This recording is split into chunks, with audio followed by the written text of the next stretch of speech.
Welcome to Not Near Mint. Today is December the 11th, 2019, and it was a very hefty week. There weren't a lot of big boy books that wound up coming out at the end of the day that you wound up seeing on eBay, where it comes out for about $3, $4, $5, and it's $50 at the end of the day. None of that this week, just a lot of books. But we have another guest tonight because tonight our esteemed colleague, Mr. Miracle Man, he is now on a cruise, so let's wish him bon voyage and say hello to Lady Fantastic, as always, our stellar co-host. Hello, Lady Fantastic. How you doing tonight? I'm doing well. Hell yeah. I'm grand.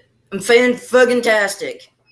Fan-fucking-tastic. As you notice, we have a scroll tonight because that's a new feature introduced on StreamYard. So because everyone's freaked out about this whole COPPA bullshit, I am not. If the government wants to come after me for a fine because of the word fuck, have fun at it. Get in line. Speaking of which, also in our chat for tonight is Comic Head 84. And my mouse just died. So give me a sec. There it goes. Let's hope it's connected. And here we go. Hey, Comic Head 84. Fuck yeah. Come at us, COPPA. America. Oh, Yeah. Thank you so much for having me. I'm pumped to be on Not Near Mint, dude. I'm glad that you were able to come on this show. I mean, I've been watching you for a while. You kicked my ass. Rightfully so in Comic Gories. I will never forget that because I have to live it down. Shut up. He's kicked both of our asses. Oh, please. So let's see who's joining us in the chat room tonight. We have Z Collects. How you doing tonight, brother? Life with two YouTubers. Sharon, thank you for joining as always. If you haven't been checking out Sharon's show, she does Isle of the Dark spinoff, which is part of her daughter Rena's show. She's on Saturdays at 10 p.m. every Saturday. Check it out. It's worth your time. We also have House to the End. Good to see you in the chat room. Z Collects, Unruly Simeon, Ricardo Jose Rodriguez Vacas, Mr. Ricky Ricardo, my hiring attorney here in Miami. Good to see you in the chat room. Hey. Dan Piercy Comics, Stay Puff, Sean, good to see you. Anybody else? Comic Head 84, you're joining us in the chat room, so I thank you for coming. So it's been a big week. We're already 2-3 minutes in.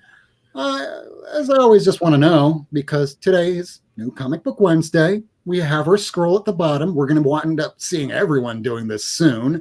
So what comics did you get today? Lady Fantastic, let's start with you. All right. So this was a must for me. I was a huge fan of the Annihilation series and Annihilation Conquest.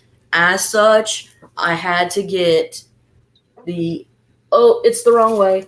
Ooh. The Beta Ray Bill and the Silver Surfer Annihilation Scourge connecting covers. Wowza. Nice.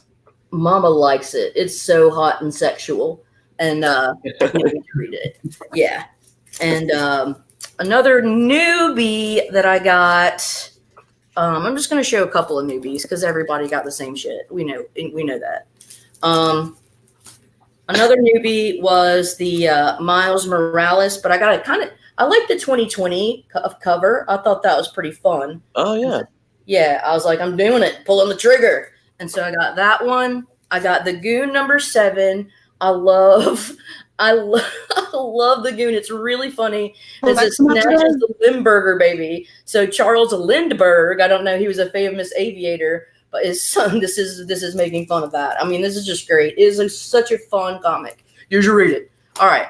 And Jane Foster Valkyrie #5, #6, my bad. It's the 2020 cover. I just thought it was like freaking radical. I was like, I'm not getting that. I'm getting that.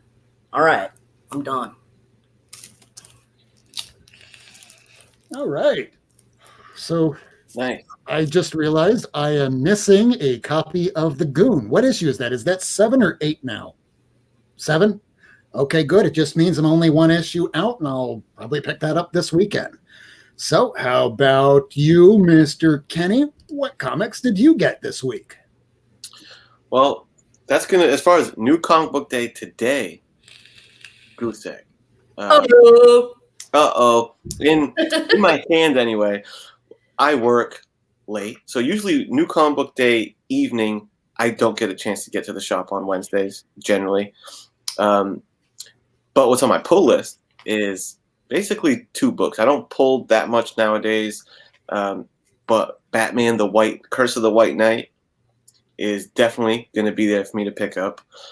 Both covers. And X-Men, the main X-Men run. I need to get my hands on that.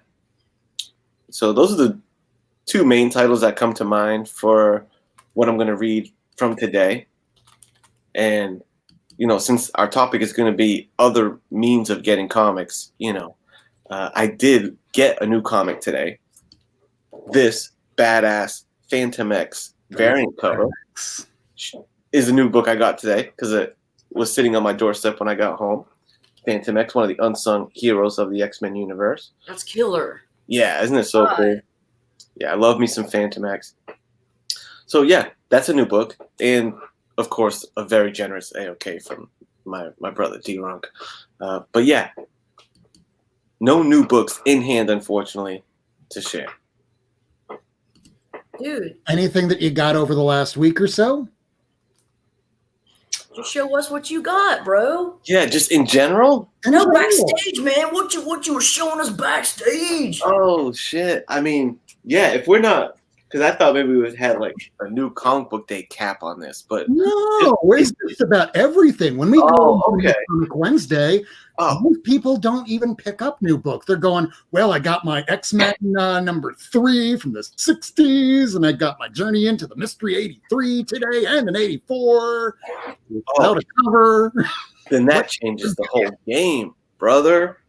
That changes the whole game. So, in that case, I picked up some Tomb of Dracula's. Where's the number 1? Tomb of Dracula's. Yeah, which is like, while I look for one issue, I'll show you. Number 19. Ooh, Showdown in Hell. Yeah, because we were comparing our value stamps. Yeah, my value stamp's longer than yours. Yeah, this is the one where it was taped in, I think. This is the one that it was cut out. Tomb number 25. And you're definitely going to have to show that taped in Marvel value stamp. That is something to show the viewers. Yeah, isn't that something? 7, 17. And brother, I had to put it in a fancy top loader because number 1 was sitting there too, man. Dang. Ooh. Very nice. That's amazing. Yeah, great little find. Very much so on the cheap. You know what I'm saying? I got another copy of this too. I can never have enough copies. Man, I haven't. See, I haven't come across it yet. I gotta find one of those. Oh, interesting. Fiction. Yeah. What number is that one again? It's number 441. 441? Yeah. Damn. So it's that, and then the first appearance of the 449 is of Thunderbolts, right? Yeah, right. But it's right around there. Yeah. Yeah. And So I have a 448, but that's like the closest it gets to either. there's a price variant too. Is that Oh yeah. or is that newsstand? Direct. This one's direct, right? But I think it might be the newsstand that has the price variant. Because the $1.95 one is the more common one you'll come across. But there's a $1.50 one too. Oh. I think that might be the newsstand one. Maybe the newsstand was cheaper, but I'm kind of pulling it out my butt. But I know there's definitely a $1.50 one. That's a little tougher to find.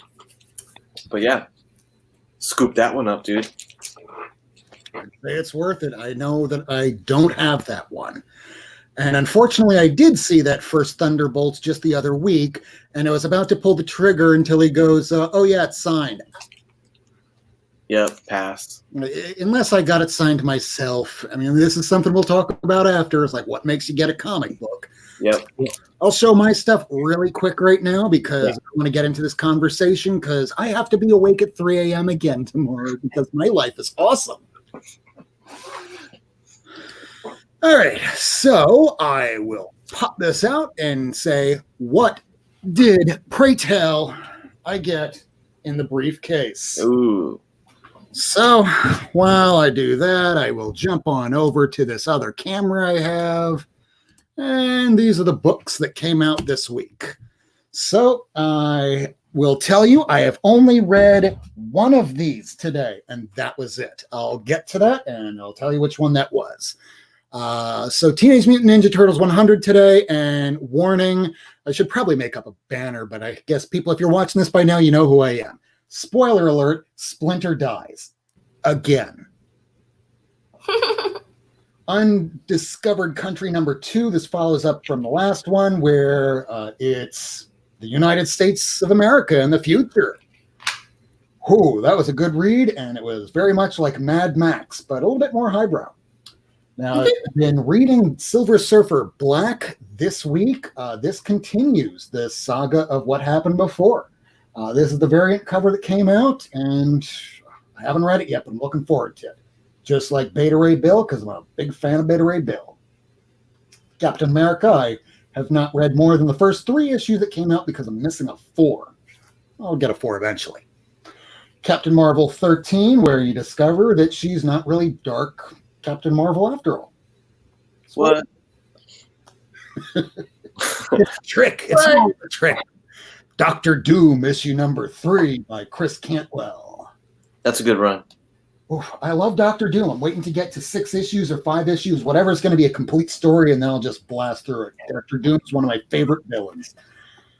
Speaking of things that might run its course, Fallen Angels, I'm hoping this only goes 6 issues, and then we just have 2 X-Men titles.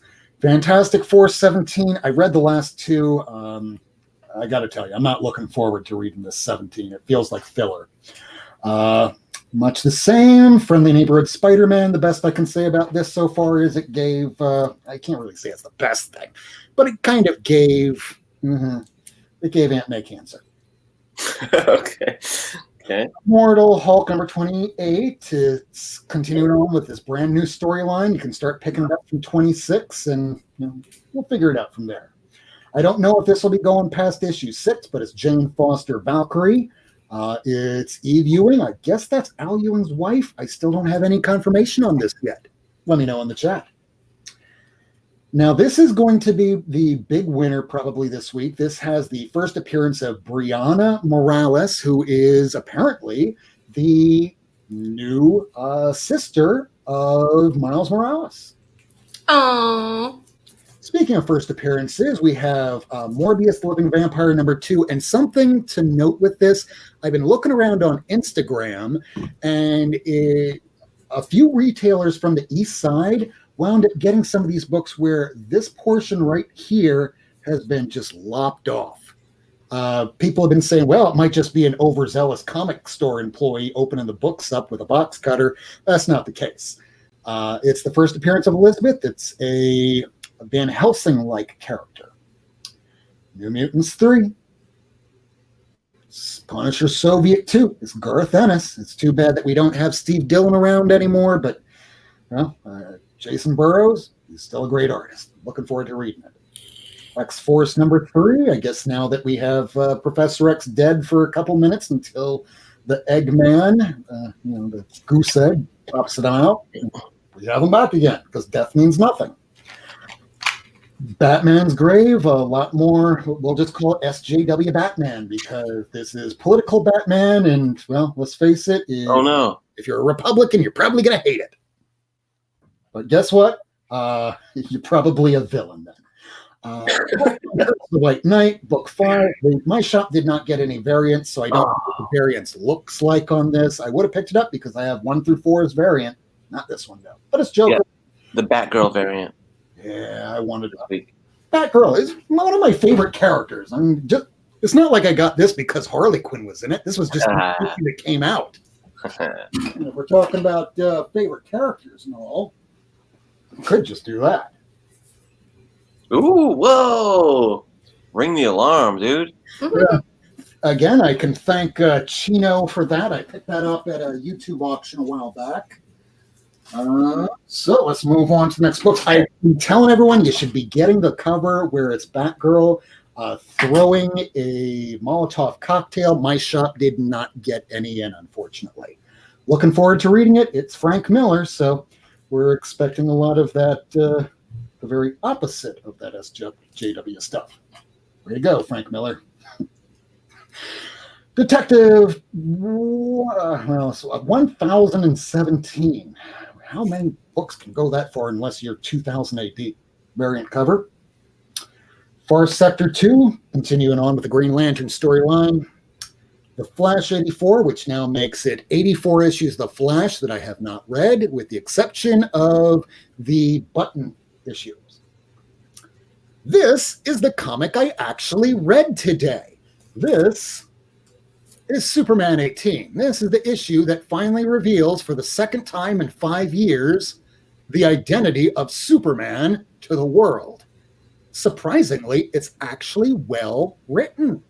And I've liked Bendis in the past, but recently it's been hard to read his Event Leviathan. It was bad, but this was good. He had a nice silent moment with Perry White, and it was silent, but he reveals his identity to him first. The story kind of goes from there. If you haven't been reading Superman, this is the book to pick up. Forget 17, that was a false lead. Hey, we have Discovery Bay joining us. Good evening, Discovery. And Biggie Sheck, thanks for joining us, along with Gray Man and Readmore. Unruly Simeon as well. And I think I said Gray Man, but if I didn't, welcome. And getting to the last few, the Tales of the Dark Multiverse. This is some great what-if stuff. I didn't pick this up from last week, so I finally got it. And the Judas Contract, because, hey, we all love everything that's Titans coming out, especially with the Crisis on Infinite Earths that started on the CW. I don't know if any of you have been watching that. I missed the last two because this entire week and last week and almost for a month been going to Key West because my life is terrible. It's just because when I'm driving to Key West for 4 hours and then I drive back for 4 hours and have an 8-hour day, I want to die at the end of the day. The only thing that makes anything worth living to me is this stuff. Guys, we all need to get together and AOK Rob Wurst a helicopter. How about Rick and Morty teleportation device? So now that we got through all the books that came out, the next portion of our show is, after what comics did you get, is, so our discussion tonight is about the psychology of buying comic books. So since you buy comic books, I don't know how old everybody is in the room. I never ask a lady her age, but we've been buying comic books for quite some time. We are no longer 10 years old. So if you can remember, what made you purchase your first comic? Not what was given to you as a young age. What was the first book that you went, okay, as a little kid, here's my hard-earned allowance money. I want to buy that shit. Since we have a guest tonight, how about we start with Comic Head 84? What was the first comic that you remember purchasing? Is it here? No. I have it in the other room, my actual first comic. But I guess I didn't technically buy it myself. I don't know if telling your mom to buy it for you counts, but pretty much like getting influenced by my older brother and my cousin Dave is pretty much where you can draw back like the origin, you know what I'm saying? Being into comics, reading them, collecting them, was from them. I was like surrounded by a couple comic fans growing up. And then, yeah, to me, it was just like a no-brainer of like, once I got old enough, it was time for me to just start buying comics too, to be part of the cool kids, basically. So that would be what started it, is to keep the tradition going that my brother and my cousin had going. All right. So, how about Lady Fantastic? What was the first comic that you remember purchasing on your own? Not mommy and daddy. It's something where you took allowance money or lawn mowing money or whatever have you. What was the first thing that you remember getting? Um, Wolverine 79 off a news rack in a bookstore in a mall. Wow. Yeah. And dude, that storyline with Cyber, like, okay, so Wolverine had he didn't have his adamantium at the time, so he had the bone claws, and Cyber's a mean old son of a bitch. And if you guys know who he is, he's got like adamantium like arms and like these little adamantium tipped fingers, but they have poison on them or whatever. He's a bastard. And oh man, in that issue, the front cover, it's so crazy. He's like, Wolverine's on his knees because like Cyber, there's this one panel where Cyber just like grabs his 3 bone claws and they just crunch, and he screams. And oh my God, my little mind was blown. But I remember distinctly having my own money, going to the store and buying that off the rack. Well, and I guess as for myself, my first series I ever wound up getting, pretty much not that difficult, because the first thing I wound up getting was a little quick story. First thing that really made me start watching anything was Batman the Animated Series. So, of course, when I was reading Batman Adventures at first, because it was cheap, it was a kid's comic, and I didn't have to worry about 80, 60, 50, 20 years of comic book storylines that I'd have to catch up on. This is the 80s. There's no goddamn such thing as Wikipedia for me to look all this up. It's just other comic people that were a lot older than me and more or less talked down to me. So I just had to figure it out myself. And where better to start than what continues on from the animated series? And with that was Batman the Animated Adventures. So, of course, I do have this. I bought this the day it came out at a CVS. You can still see the little spray marks where it looks like someone took a spray bottle overhead and a little bit trickled down on this. So this will never be a 9.8, but I didn't care, because back in the day, I just wanted the story. I didn't care about expensive books. I didn't care about first appearances. It was the story, because I had nothing else to do. Because when you're a little kid and it's now the summer and it's the 1980s, the only thing on HBO back in the day was tennis. And tennis is about as much fun as watching flies fuck. So I can't deal with it. Comic books, awesome. People would give them to me because I'm a little fat kid that just liked to talk a lot. So that was my first book that I wound up getting on my own. Dude, Rob, that's amazing, because I think that's probably the same as myself, of like, because I don't remember the first one that I bought myself, but one of the first series that I was collecting was Batman Adventures, and I too have Batman Adventures 12 because I bought it from collecting the run. So that's I remember that one, and there was like a Justice Society of America run that I have that's like in the style of Batman Adventures. And so with me, like, there were a couple of influences. One, my best friends, like since the 2nd grade, we were both into like the X-Men show. And because of that, we like we got X-Men books, and then our interests branched. Like we went to X Factor, we went to X Force. We were all into, oh my God, there's the blue and gold team now. They split, all that stupid stuff. And we would like, we would play it, like when you would go out and be like, all right, I'm Jean Grey. And then I'm Cyclops, and like you would just go out and act like fools. But yeah, it was definitely from the show. I grew up in a really, really rural town, and I was probably a little weird. And comic books were weird. It's okay. That's what makes it special. yes. For me, and also like the sci-fi, the science intertwined with kind of like the fiction, that just blew my mind. When you talk about mutants, and it was just like, oh my God, it fascinated me. I'm like, dude, this could it's plausible. I didn't know any better. And Leo Marquez just brought it up here in the chat that the X-Men animated show and trading cards got me into this world. And I agree with that because of the animated series. If it wasn't for the animated series, there's a lot of books that I probably wouldn't have picked up otherwise. Here was this Technicolor dream with X-Men that was making Wolverine, instead of using foul language, I don't know what he was saying, but these rubbernecking furger floppers. I'm like, okay, that passes for foul language. Okay. I know you do it, just like guns back in the 80s. Couldn't have bullets, except for that one episode of Gargoyles where the cop got shot. Because, police getting shot and bleeding and almost dying, totally okay, but somebody just using a laser beam, I don't get.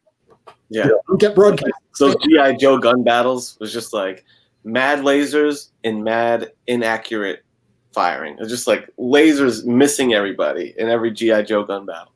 They must have been like the worst people at firing any kind of weapon short of somebody in white helmets and white suits.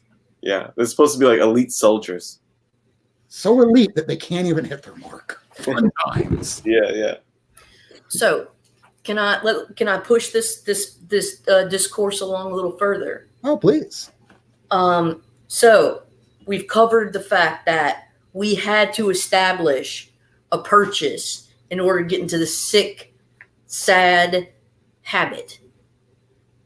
Now that we're continuously indulging in it, how do we get our nuggets? Because we've done it for a long time, and we know that there are games that you can play. I've been on eBay since 2007. There are psychological games that you play with people to get the biggest bang for your buck. I learned this earlier this week. Okay, and it's not just on eBay. It's in real life too, but it's a completely different approach, and not one single way is the right way. So, all right. So let's start this off. I don't care who goes first. Let's let Kenny go first since he's the guest. Tell us how you procure comics and how you snipe. How does one act like a predator in the world of beautiful comic prey? Well, so I feel like I could cover a lot of ground with that, right? So how about I propose this? I'll tell you one method. I'll go through my flea market. Do your flea market method. My flea market method, and then I'd like to hear if you guys also partake in the flea market action, right? So flea market method, because that's where you kind of can run a little game. Because there's different. I'm kind of lucky that I have like a multiple flea market access near me. And they're not, I mean, I don't know what flea markets are like across the country, but they're pretty legit. Like both the two that I really score at have like big indoor buildings. It's year round. Guys have their own set, space that they rent each weekend. And then the people that have tables outside is more like, the comers and goers, but there's like the staple of people inside. So there's different kind of dealers inside. Like there's one guy who's got he had an FF48 there last time I went, for example. Slab books. I see him at the cons, in the whole bit. So I would go to see him for like, if I want a higher end book, slab books. He's willing to trade, although I've never traded with him before because he never, dealers never quite want to give you much of anything when you're trying to trade in. So my approach with him is just to see what kind of gems I can find and I guess kind of haggle the best I can with him. He's in particular is kind of a douche. Like, for example, one time I picked the book out of the box. It was the first Living Tribunal. And I feel like I scored it a little. It was like underpriced on the tag. And when I went to cash the thing out, he goes, "Oh, that shouldn't have been out. I told Mikey to pull that one out of there last week." I'm like, but he didn't. And it's here. And I'm cashing out, bitch. And he's like, no, sorry, that shouldn't be there. And he didn't let me buy it. So that's who we're dealing with his ass. But then there's another guy. And I don't know if this is going to sound insensitive. But it just is what it is. I think he has like, mental, impediments, Sure. and he has his little booth and he sells like records, comic books, cards, coins, and he has a mean stutter, dude. It's like Porky Pig times 10. So I don't know. Sometimes like hard to read this guy. But Maybe he's an act. Did you ever think it was all an act? With the deals that I'm getting past him, brother, I don't know. Okay. So for him, I'll dig through his stuff, and the kind of general flea market approach is never show your hand when you strike gold. Right. If there's a key book like the Tales of or the Tomb of Dracula, the reality is I don't have any Tomb of Dracula books, and when I found that stash, to be honest with you, I just wanted this one. Keep a straight face. But you'll notice I got 25, 19, 17. I got a bunch of them because they were pretty cheap. And when I cashed them out, I did like, one of these numbers where the number 1 was in the middle. And I'm like, yeah, I'll take these Tomb of Draculas, as opposed to finding the book, oh shit, and like just giving him one issue of Tomb of Dracula, Straight face it. Yeah, because they're gonna be like, well, what's up with that? So yeah, so that's a little bit of the flea market method. It depends. Moral of my story is depends on the dealer. There's kind of dickhead guys that like if you do find a deal, they're like, oh no, it's the equivalent of eBay checking, at your LCS. Yeah. Totally D-block me. But if you get, Stutter and Stan, who's like not really with it, or sometimes it's like they're just not big comic fans. Yeah. They just like, oh, I think movies are popular now, and I have a bunch of these comics, and Yep. they don't even care if you're getting a deal on them because their investment's probably super low. So they're and that's beautiful. That's like win-win. Yes, there are lots of times where I've experienced like people out in the community or at flea markets or whatever, secondhand stores, they don't know what they have. Yeah. They just want to move it, right? Yeah, and they're not inclined to like, they don't want to list it on eBay and this and that. They're like, great, You put cash in front of them and they'll take it, Yeah. And we have Radio Comics that's asking, where is this place? Ooh, well, Lady F, do you think this falls under the category of? If you think that you're going to get in trouble with this shop where they could send a cease and desist or I'm going to sue you for hurting my business, then don't say it. But it's called the honey hole. Yeah, I think Lady F's more on track with it. I think, just checking the local, just tell them where you live and check honey hole. Yeah.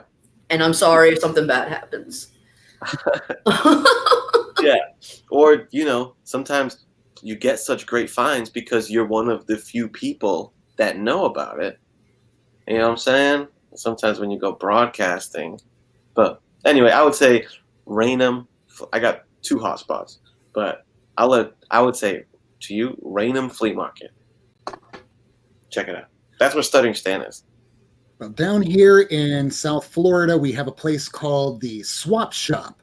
That's in Sunrise. It's open Saturdays, Sundays.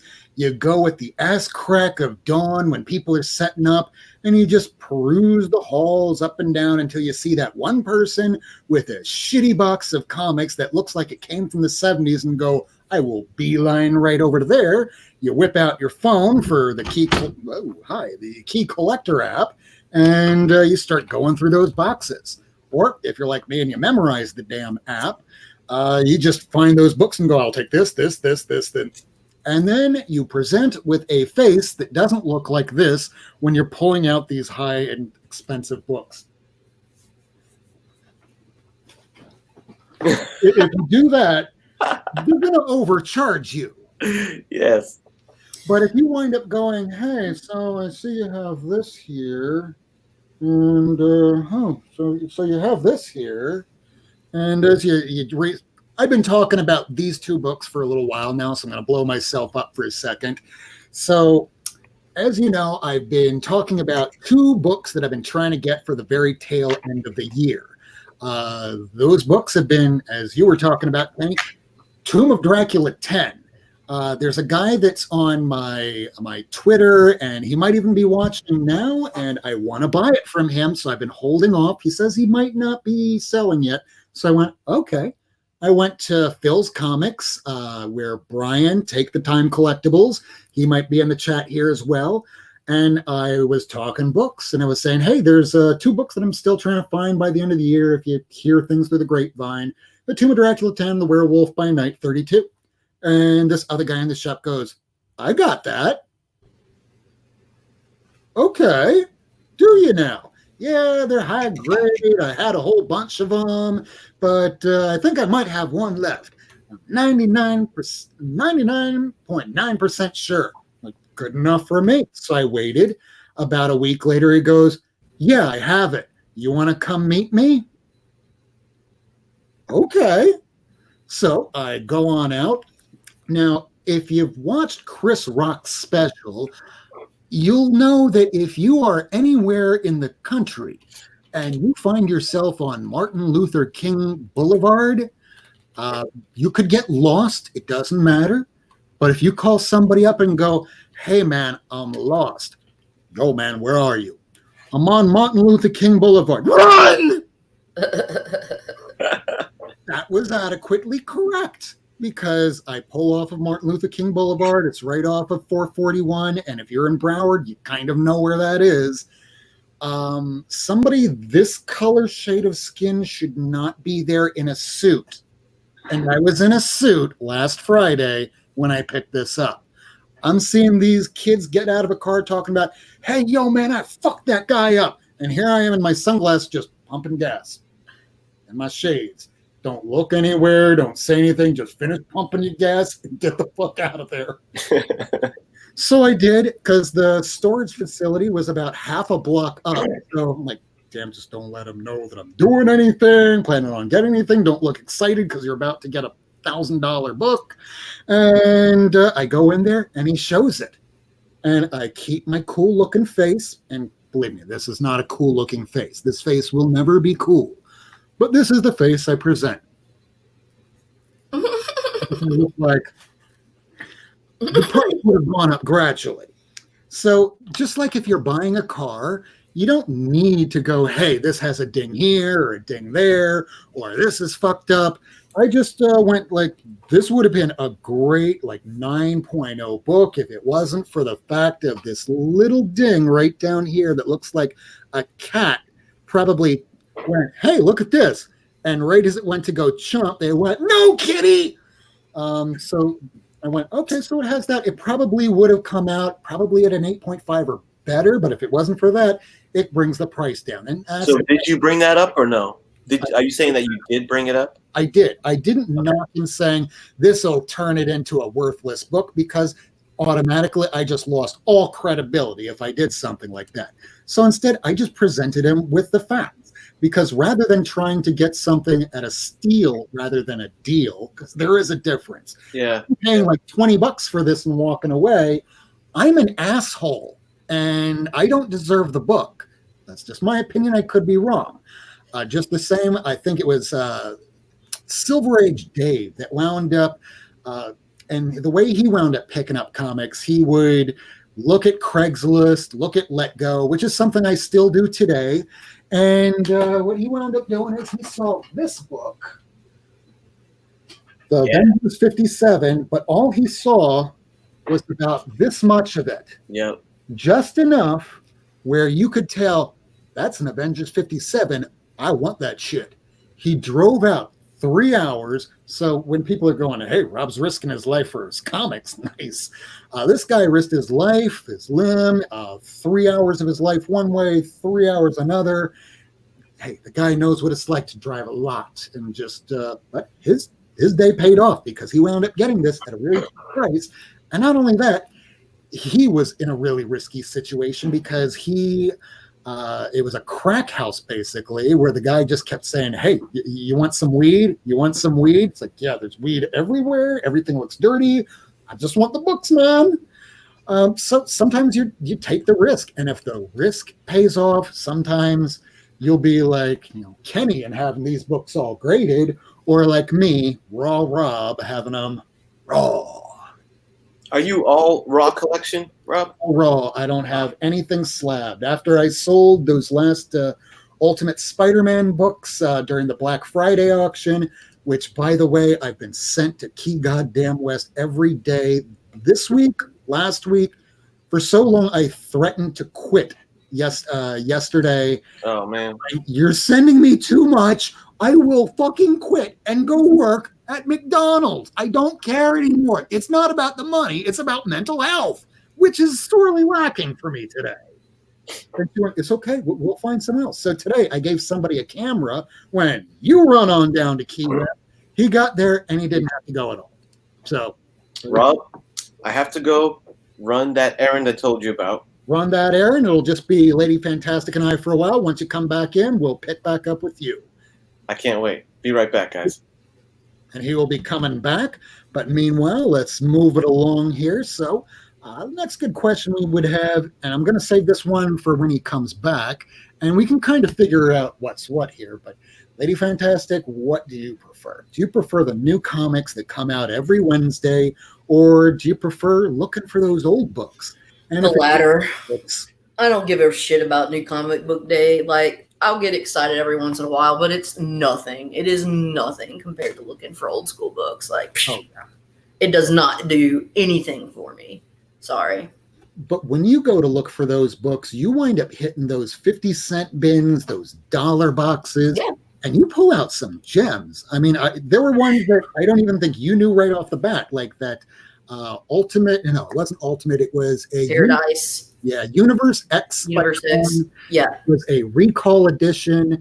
And you're going like, got this one, got this one, got this one. And I go, as I'm watching this on my phone, I dropped my phone and went, holy shit, she got a $200 comic book in a 50-cent box. Yep. Okay, sorry. I was like reading things and like didn't know. Okay. Here's the thing. All right. You guys talked about the acting aspect of buying books in terms of psychology. Honestly, I'm a numbers person. I want to do the math, and there are certain things that are like psychological algorithms that you can use to get people to accept where you want them to accept. So let's just say you have all right. First of all, I've been on eBay for a hot minute, and the one thing that I've learned, never just buy something outright if they have a best offer. You always offer them something. And depending on how much you want it, that necessarily dictates how much you start off bidding. But if you don't want it that much, you offer half, okay? If you actually want it, you want to place your bid where when you guys do meet in the middle, it's at your desired or your top, okay? So, if they have something that it's $25 or best offer, and you want to buy it for $20, or you're not willing to buy it for any more than $20, that means that you should start out at $14 or $15. And if it's at $25, you only want to buy it. Now, do it about 9 less, okay? So never make it about 10 less, but do it. You have to wet it so it'd be about 16, about $16. And if they what's the worst thing that's going to happen? You get told no, okay? You experiment with people, and there are different vendors that push comics on eBay. If you experiment enough, you find their sweet spot, and you know exactly how much to offer. I'm going to tell you something. I'm going to enter somebody into the thing right now, but they're on eBay, and their names are the Atlanta Pickers, okay? Go to their show, all right? Or their shop on eBay.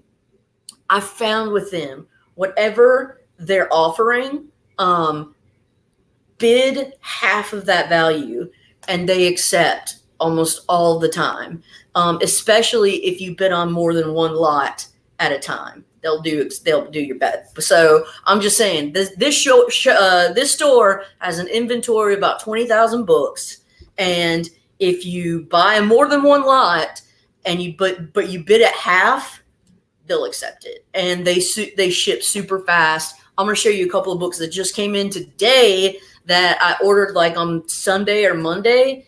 Look at this from them. Oh my God. What if 43? What if Conan the Barbarian were in the 20th century? You guys, this is Bill Sienkiewicz. Oh my Jesus. Isn't that like the sexiest thing you ever saw in your life? Oh my shit. All right. But anyways, we were wanting to talk about like Disney Plus and stuff because they're going to have a what if show.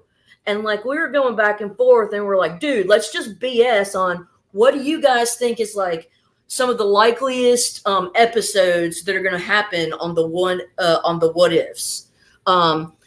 So I think that would be an excellent one. One like the Conan, what if he was in the 20th century? That is Billy Badass. Another one.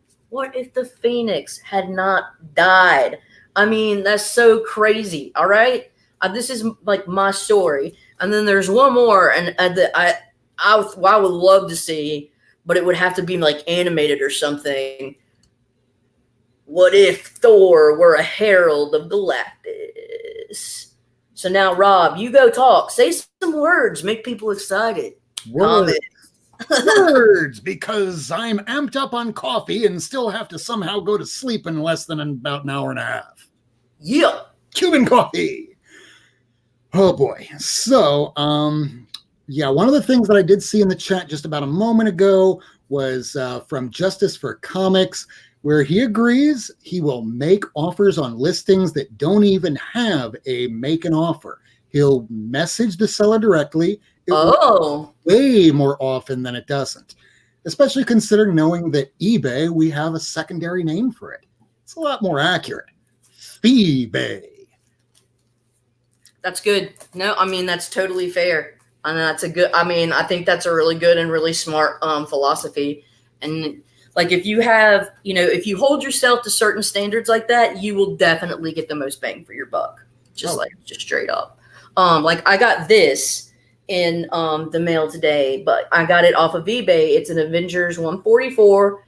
It's in really decent condition. It has a crease, but this was something that I got off of eBay. I made an offer on it, and they accepted for $16.50. I mean,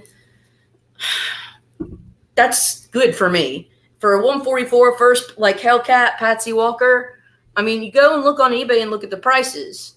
I think that was pretty decent. So it's just about math and psychology. It's like poker, but it's about projecting where you want to stop. I don't know. You know what I mean? All right. Anyways, get off of my face.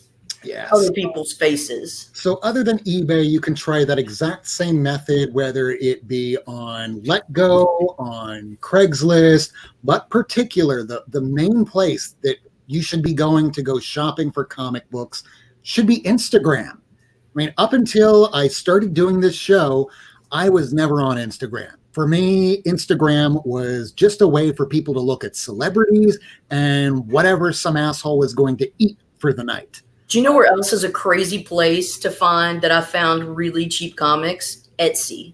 Etsy does that too, yeah. So, just saying, it's weird, dude. They have them. Here's another one. I just want to show it because I'm a child. Go ahead. What if the Beast and Thing continued to mutate? And what if the Silver Surfer lost the power cosmic? Can you guys imagine how amazing these shows would be? And I mean, what's the consensus? You guys think it'd be like in super nice animated style, like Miles Morales, Spider-Verse? Like, how do you think it would be the best, like, to present? Because I think it would probably cost way too much to be like real life. Would they do mixed media? Like, how would they do this? Mixed media would be a way to go. Live action, I'll put it this way. We see what Avengers Infinity War looks like on the big screen when things are done completely right. The cinematography's right, the lighting is right, the green screen's right.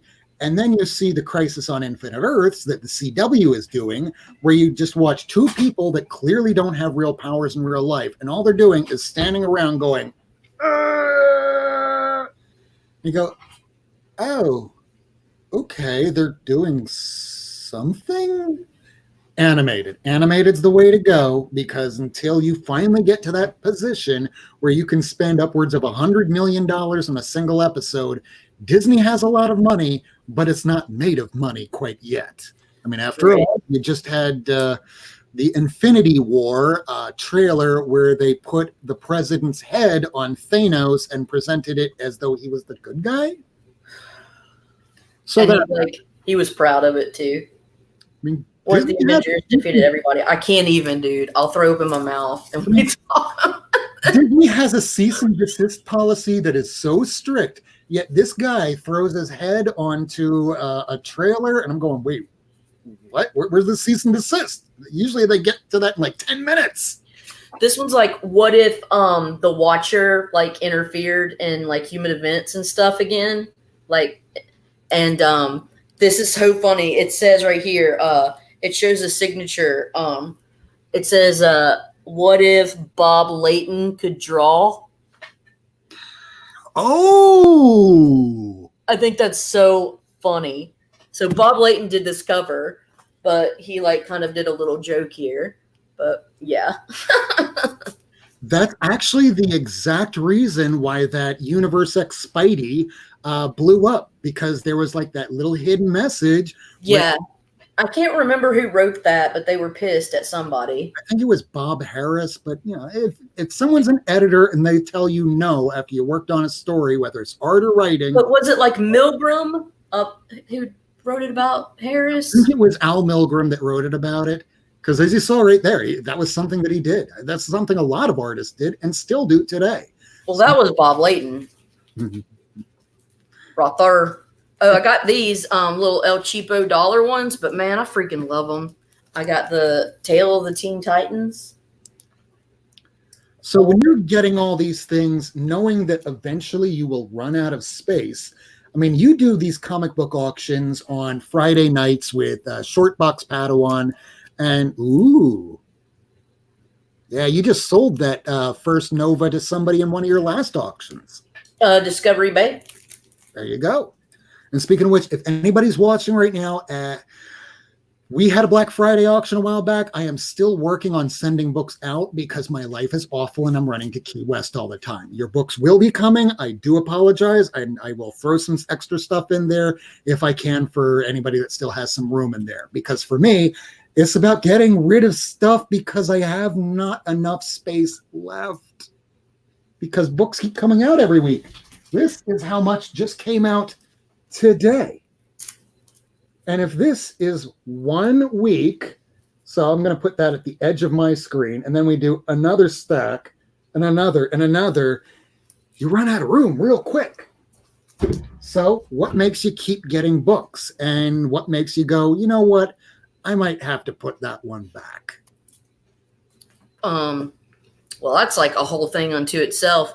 I wrestle with it, but honestly, I have there are fan favorites. There are things that I like to read. There are characters that I like to follow. And as I've gotten older, mostly it's artists and writers that I also tend to be more driven towards rather than actually the line itself. But I still have, my little favorites or whatever. So, but what makes me pick up a book, honestly, for me personally, is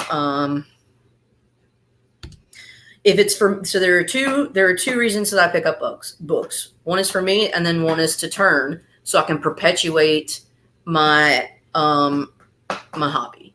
Okay, so I use books to get more books. That's it, right? So I get books either because they will be of value in terms of, or I think that they will be of value in terms of trying to sell them or get rid of them. And then the other ones, what makes me pick one up I only have like 2 or 3 titles that I actually I'm trying to get the full run to, because I've made myself say, like, I can't get a full run to everything.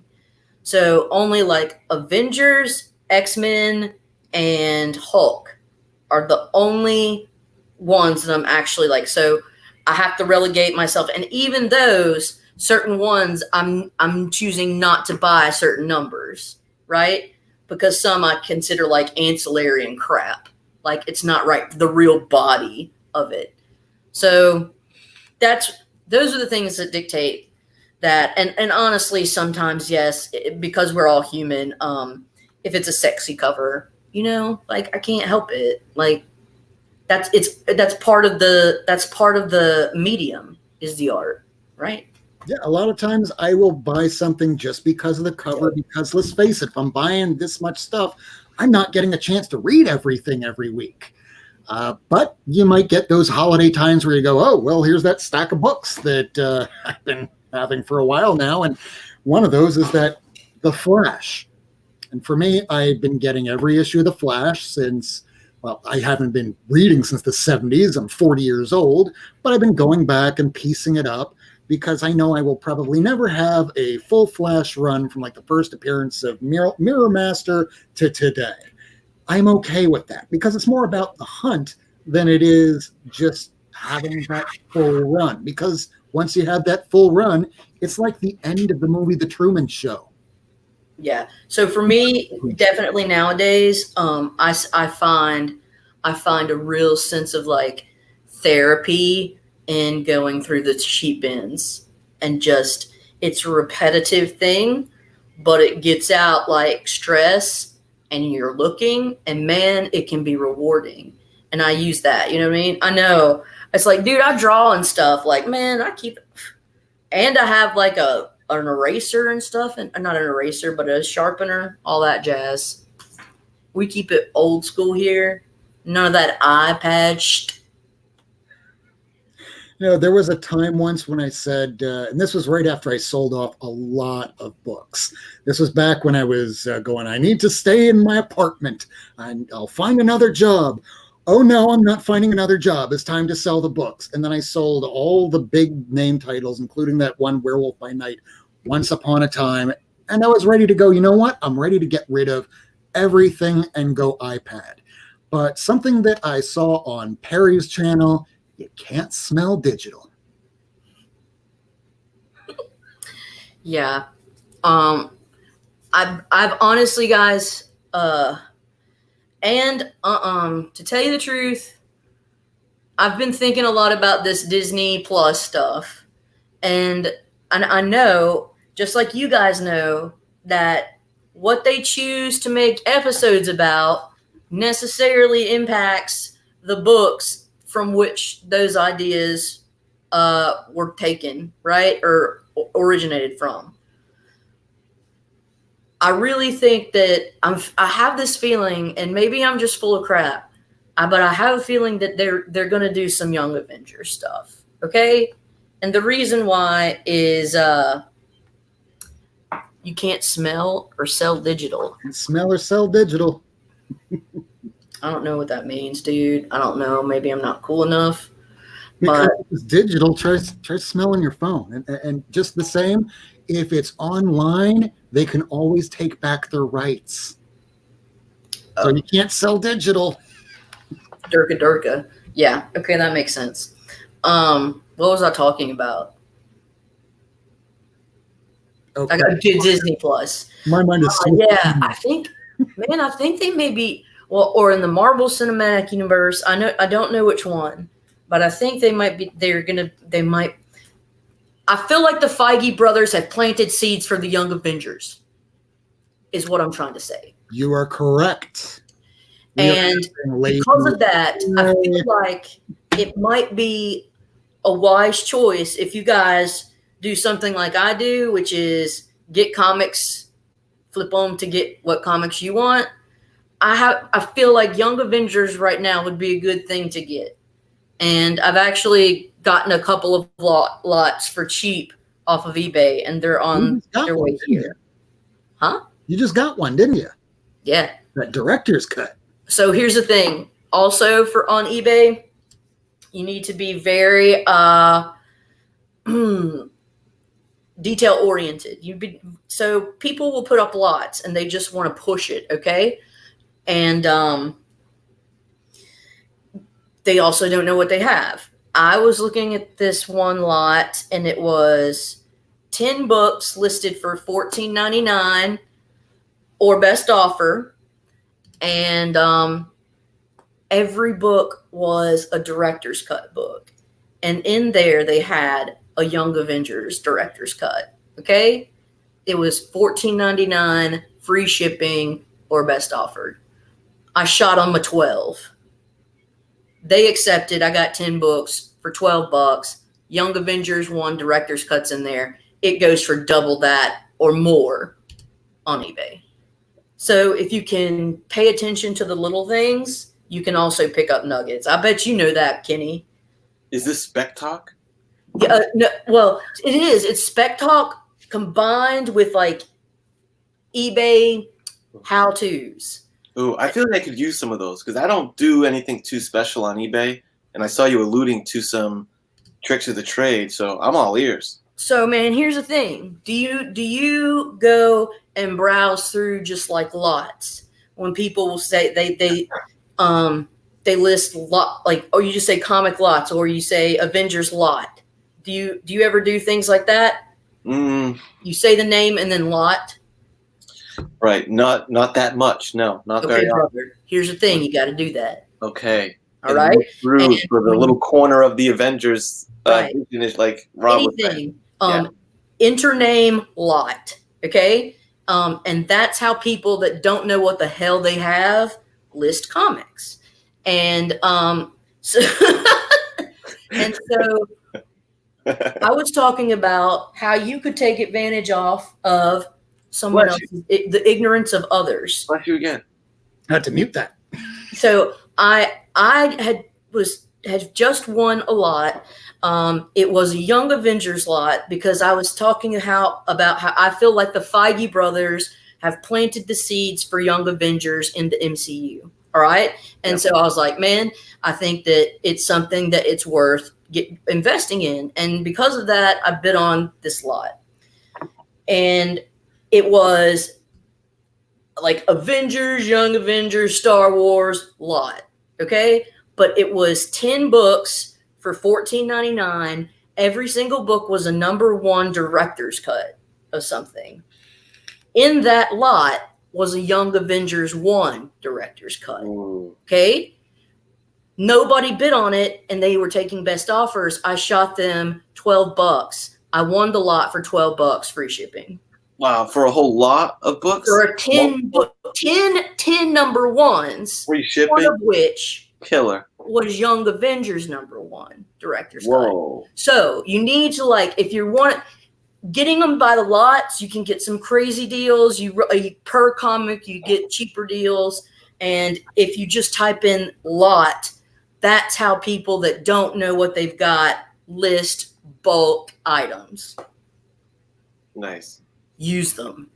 And in fact, just piggybacking off of that, I think it was Reggie from Reggie Collects that wound up saying about maybe 3-4 months ago that if you're watching these middle of the night auctions on eBay and you're just seeing like a Hulk lot, you might wind up seeing, okay, well, he has issue 174. Check every picture.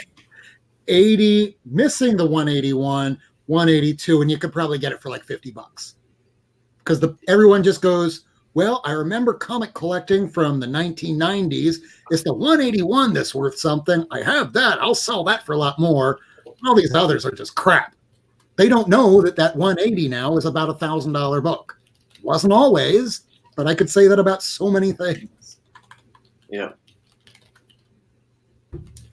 Yeah, that's a good point. Yeah, sorry. But anyways, yeah, I feel like Young Avengers is a thing that maybe they could do, and I'm really feeling like that first volume, because it was such a fan favorite, that and Young Avengers Presents, I would say to anybody that can find it for a decent price or comes across it in a quarter bin, scoop it. Yeah, because even Kevin Feige said at this point, if you want to watch any more Marvel movies, Yas is going to have to get Disney Plus, or nothing's going to make sense. Here's the thing: Scott Lang in the Ant-Man, the newest, I think actually it was in Infinity War, the last one, whatever the last one's called. He has a daughter named Cassie. Okay, well, Cassie Lang is in the Young Avengers. You also have Hawkeye and Kate. All right. Then also Miss Marvel, her friend has the little Riri, the daughter Riri. Even though Riri Williams is not part, she is Ironheart. So I'm just saying those seeds are there, bro. That's 3 people. Yep. I could see Rambo. I could see them using the Monica Rambeau character they have. Yeah. Maybe in there. Did you mention Wiccan and Speed? No, I didn't. But yes, there's and Hulkling. Yeah, they're gonna because they're doing Marvel or Scarlet Vision or whatever. Yeah, I really think that the Wiccan and Speed or whatever his name was, I can't remember. Me too. I think they're gonna be in it too.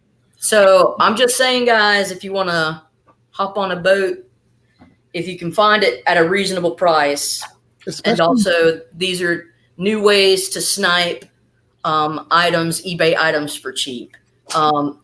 The people label non-specifically and poorly. Do not expect it to be good, but that's where you can really sometimes find some amazing books and people don't even know about it. And the reality is that right now, people aren't really able, a lot of the longtime collectors willing to jump back into the hobby, they might not be willing to spend $1,000 on a book. But there's books that have been around for ages just languishing in the dollar bins. How long was this in a dollar bin? Yeah. There was an announcement, and all of a sudden, you can't get this for under $50. It doesn't happen with the first appearance of What If Jane Foster had found the Hammer of Thor in What If number 10. So these books that once upon a time were dollar books, if you're using Key Collector Comic app, you can find out what those were. Think about the crap that no one is paying attention to right now. And for me, that's how I'm kind of going about and getting a lot of books now. I'm not looking for things that are like the $1,000 books. That's just the one Werewolf by Night. I'm looking for like, what's the first Vibe? Why? Because no apparent reason. I know Vibe is on a show that's about ready to end within the next couple years, but eventually it'll come back around because everything comes back around. And like, I'm doing this because I like the Avengers and I'm excited about MCU and Disney Plus.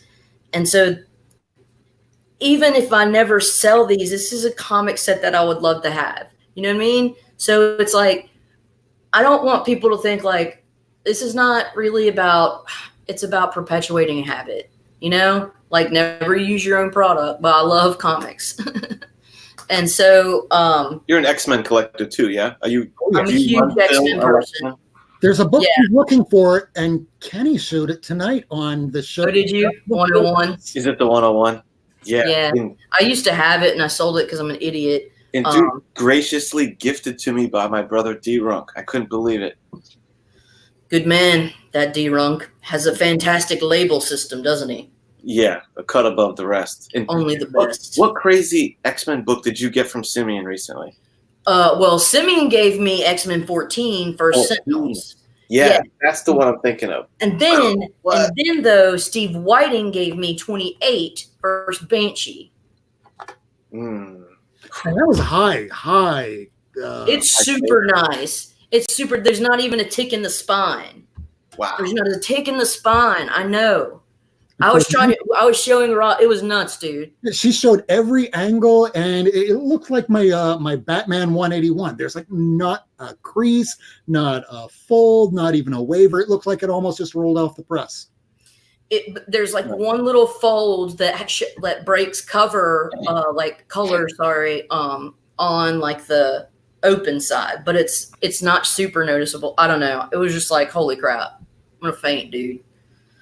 But also Night Tiger has given me lots of really nice stuff. I've got so much nice stuff like Steven Spock. Oh my God. Like I feel shitty because I can't think of everybody. Yeah. But I've been A-okayed by a lot of different people, and they're all super nice, and I'm all really appreciative. Sharon's giving me like T-shirts and crap, dude. You have totally been welcomed open arms in the community, I've noticed, which is awesome. That makes me feel really good. It really does. Yeah. So thank you guys. The reality is that you have inspired me to do this show. If it wasn't for the fact that there was a Lady Fantastic, if she wasn't around, one, I wouldn't be doing this show, and two, even if I did, it would look completely different. But she puts out videos regularly, and she speaks eloquently. She's knowledgeable, and I like that. Yeah. Me too. I'm a reader. I'm a reader in the South. So yeah. Also, I'm excited about the Moon Knight too, man. The show. Yeah. Is it going to be like animated? Oh, that Sharon shirt or Rena's book. Nice. Even signed. I'm going to have to put this in a frame and hang it up because the very first person that was ever on this show, including Lady Fantastic, was Rena from Life with Two YouTubers.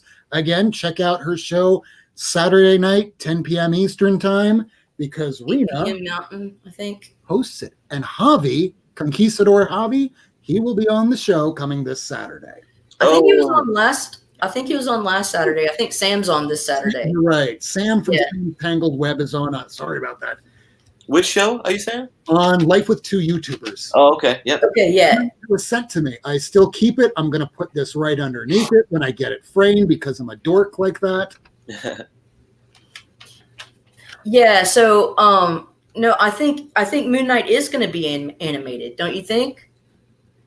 Oh, you know what? I never considered that. I always just assumed it was going to be live action. You think it might be animated? So because the way I thought I saw it presented at like a Disney, like at a con or something, and Disney was showing off, or an expo or something, it was like a hologram Moon Knight, but it was definitely animated, and he was rotating 360 degrees, and it looked badass. No shit. Yeah. I mean, Patrick Wall, Moon Knight. Oh, Chaos in Comics is saying Moon Knight will be live action. Okay. I mean, okay, they're saying it's live action. Well, I saw the advertisement, and it could be because they were like pre-production or something. Yeah, maybe they're showing like concept art. Yeah, exactly. But I thought, like, honestly, you could do some really cool stuff. It was like animated or mixed media, but a lot of these guys are saying live action, and I know it'll be badass. And honestly, you have enough animation capacity to make live action look really smooth. And they got, I mean, we're talking Disney money. Yeah, whoa. Because the Disney Plus shows, they don't, because me personally, do you guys watch the CW DC shows? As a kid, but not now. Yeah. I can't get into them, personally. It's melodrama. I haven't given them, a huge chance, fair enough, but like... Oh, like the shit that's out now? No, I just remember like watching CW and the shit that was on CW. No, I'm talking about current, like Flash, Arrow, etc. I have a hard time getting into them because it's tough to do superhero stuff, low budget. But the Disney, not Disney, the DC app shows like Titans, Swamp Thing, like it's like practically movie level production on TV shows. So I can only imagine Disney is going to make these shows look nuts. They like I said, it's a tough nut to crack, though. I'm curious if they're gonna, because you're either gonna all CGI She-Hulk, or you're gonna go the Lou Ferrigno route and paint some muscular chick green. Which is actually okay for Jen Walters if she is just as an attorney. But if we're talking current, like Jason Aaron, super pumped, hulked out. What if they do something like Mark Ruffalo, where they have an actual actor and then they CGI her? Yeah. Into like I hope they do that. I would like it. I just see that very cost prohibitive. I don't know, because what if they're the ones that have developed like the best technology for that, and now it's like cheap and easy for them to do it? Then it wouldn't be such a big deal. Because if they've mastered it, I don't know, man. Because She-Hulk technically isn't really, I mean, maybe in the really early Savage She-Hulk run, she turned back and forth like Bruce Banner does. But pretty early on, once John Byrne got his hands on her, she was full-time Green Hulk. And I'd always prefer like to see her in the courtroom as Green She-Hulk. So something tells me they're going to have her go back and forth for budgetary reasons. Well, I know that the attorney down here, Mr. Rodriguez Vacas, would certainly like to see another attorney played coherently, intelligently, and with an austerity that only a Jennifer Walters could. Yes. It's a nice book. Heck yeah. Which, by the way, thank you, Lady Fantastic, for allowing me to win this book. Oh, that's right. I saw that purchase go down. Yeah. Man, we do a lot of dirty deeds. Yeah. A lot of dirty transactions. I thought you sold that first Carnage, too. That was a nice... Oh, yeah. Oh, yeah, man. That one went for a minute. Yeah. When you do auctions like that, are you... Because a lot of times when I'm auctioning stuff, I kind of have, like, this goal in mind of I want to, like, accumulate some scratch so I can put it towards something. Do you do auctions with, like, a bigger book purchase in mind? Yes, sometimes. And then other time, yeah. So I have done that, but I also, I don't know. Yeah, sometimes it's just, hey, yeah, money won't ever go bad. You could always use money, so you don't need a special purpose for it, but just curious. Well, I just think so. For me, I really am into finding, I've just found so many cool, nice books for like cheaper, and I almost feel like it's cool if I could accrue these books without having to spend an arm and a leg. But I am willing to spend a couple hundred, you know. But after about $400 or $500, it's hard for me to justify that much money on a comic book. Yeah. But everybody has their ends, and if I made more money, that number and these limits would change. But in the situation that I'm in right now, it's just only realistic that I can get certain books or at a certain price. And so I have to be kind of like smarmy and like, you know, like a fox. Well, like me, like a wolf. Which kind of begs this question. What's a red flag for you when buying books? Now, we know this is all preferences, like how I don't get anything that's graded, or how some people only buy graded. Some people, if you're trying to buy these older books, they go, I'll buy just about anything, but it can't be coverless. Or I'll buy stuff, but it can't have rusty staples. Or it has to look like it just rolled off the press yesterday. So for you, what's your red flags? What are the things where you just go, you know what? I know it's low priced, but I think I'm going to pass it up. Are you more of the mind that low grade is better than no grade, or does it have to be the top condition that you can afford? 84? My deal breaker on a lot. I've walked from pretty good deals because of writing on the cover. I hate that shit. If you give me a sweet ass Avengers #4, Captain America valiantly leading the charge, and some kid drew a pen with T on him, I don't care what the price is. I can't buy it. So that's a real killer for me. Is names written on it, and that's hilarious, man. I can't do it, man. Yeah. With the presentation, that and coverless. Coverless is no go for me. Yeah, I can't ever do a coverless. Yeah. I just don't care, man. You might notice this that I got a while back. It's early, but there's some writing on it you might be able to see. Let's see. Oh. Who the hell is Doug? And thank you for writing on a copy that I would own in the very far future when this was originally published. Fucking Doug. Don't you know your own name, Doug? You have to write it. What an asshole. I call this my Doug issue of First Batwoman. Doug's an asshole. Doug's a jerk. Yeah, fuck Doug. Goddamn Doug. Yeah. Lady F? So for me, dude, stock picture. If you show a stock picture, I'm not buying your shit.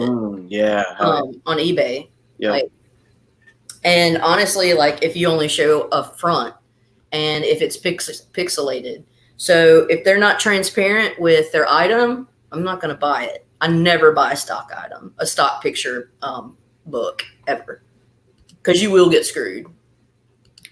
Yeah, I wound up bidding on something that was a stock picture for a book that just came out. It was like Redneck 11 or 12 or 13. It was around that part of the run because my shop back in the day would just skip me arbitrarily on just random crap. So I figured, well, it's a new book. How bad could it be? Well, being that it's a new book, they didn't put that much care into it. They sent it in an envelope, just the envelope. No bag, no board, no sandwich pieces of cardboard. It was just a book and a goddamn envelope. You see a stock picture, you know you should probably back away and look somewhere else. Yeah. Yeah. I mean, I've definitely gotten things that were damaged in the mail, but not often. And I've been lucky that they've not been like old keys or anything. It's usually just been like a new issue filler that I needed, where you can just like kind of smash it. Shout out to Doug, who made that copy affordable. Damn Doug. But thank you, Doug. I wouldn't have probably bought it otherwise. But yeah, Comics on the Mind, when you said with your first Taskmaster and it's just shitty copy, like I would rather have a shitty copy over no copy. Like I have a Fantastic Four 53. That's the second appearance of Black Panther. I can't afford the first appearance. Like I said, if I made more money or I sold crack, maybe I could make more, but I don't. You got to get on that crack. Yeah, but it's whack. It's whack. Yeah, with the program, dude. Yeah, Cap would not be happy with any of us. We'd be letting him and America down. But like, what was I talking about? Apparently crack, and reminder, we have a scroll at the bottom because with all these broadcasters getting freaked out about the COPPA law, well, we're not going to worry about that because we're into comics. We're not talking to children. We're talking to people our age that are also purchasing similar, if not the same exact books that Fantastic Four 53. Mine is in shit condition, but I love it. It's got a cover, and so I don't care. Like, yeah, I have a super low grade copy of it, but I think it's beautiful. Hell yeah. Yeah, low beat up copies. For some reason, I'm like totally down to have a really beat to the street copy of a book, but the writing will kill it. But I like tears and chunks and stuff. I'm like, yeah, great. That's just a weird thing. Just because it's original. At least it's original, but beat the shit. Yeah, so back when I first started getting a lot of these older books, because again, my story was I collected only stuff that would come out on New Comic Book Wednesday until I bought for one of my best friends, Heather, who lets me live in this nice house because I was almost homeless. Not even almost, I was homeless once. So I bought her the first, not necessarily first appearance, but the first print of Winnie the Pooh from 1926. And I think I paid $600 for it. And I went, I just paid $600 for a book I'm never going to read. Why don't I do that with comic books? And it was all downhill or uphill from there, depending on how you perceive things. How long ago was that, Rob? It was last December I got her that book, and then I started jumping onto eBay, and I started on the lower end with some things, nothing like high priced. You've accumulated all your collection essentially in a year. I'll say this. About 50% of everything that you see behind me, unless it came out on a New Comic Wednesday, almost everything that's older, I all picked up this year between eBay, Swap Shop, at Let Go, a few from individual collectors, and this one girl that I met that was somebody I went to elementary school with that I thought was dead for the longest time. And she popped up and she had a show that she was hosting right out of a storage locker. And I got a good chunk of X-Men, a good chunk of Amazing Spider-Man, a good chunk of, you name it. Till it got to the point where I'm like, oh, I have way too many books. I need to slow down. Also, on top of that is the fact that when you're buying this much stuff week in, week out, whether it be the new books or the older ones, that if things are coming in the mail almost every other day, the not so much the value, but the meaning, the personal meaning that these books have to you starts getting a little bit lost. Like if you wound up getting in the same week issue 180, 182 of the Hulk, Werewolf by Night 37, like all these big books, and then new comic day comes, and oh, so this new Superman here apparently has the big reveal of Superman to the world again. It loses its meaning to you. So I like to have that feeling of, oh my God, I finally got it. But finding that satisfaction in a world where every time you finally get that book that you want, you're now off to the new one and the next one. Yeah. And the next one. It is a lot like you had asked earlier, like the premise of why do you collect, right? Why do you buy books? And I mean, I'll be honest, I think we joke around about the addiction part of it. Like, oh, we have this habit, this addiction habit. I have, I'm like addictive personality guy. Like I appreciated when you shared your story, Rob. I thought that was really cool. I got a lot out of that. Cause I was like similar boat myself, man. I don't do well with that stuff. I've been rehab situation. I don't drink at all. I don't really do anything because I can't. It's like it's not. I have to make a point to be sober guy because it's just not good. So I'm prone to that shit of addictive situations, and it's almost kind of similar to like the first hit, Chasing the Dragon, right? Like it has that special fuzziness in the beginning, but then, yeah, if you like get the Hulk 181 in a week or two, is in all that build up, you've been having your eye on that book all this time. In a week or two, you're probably like, all right, what about this book and that book?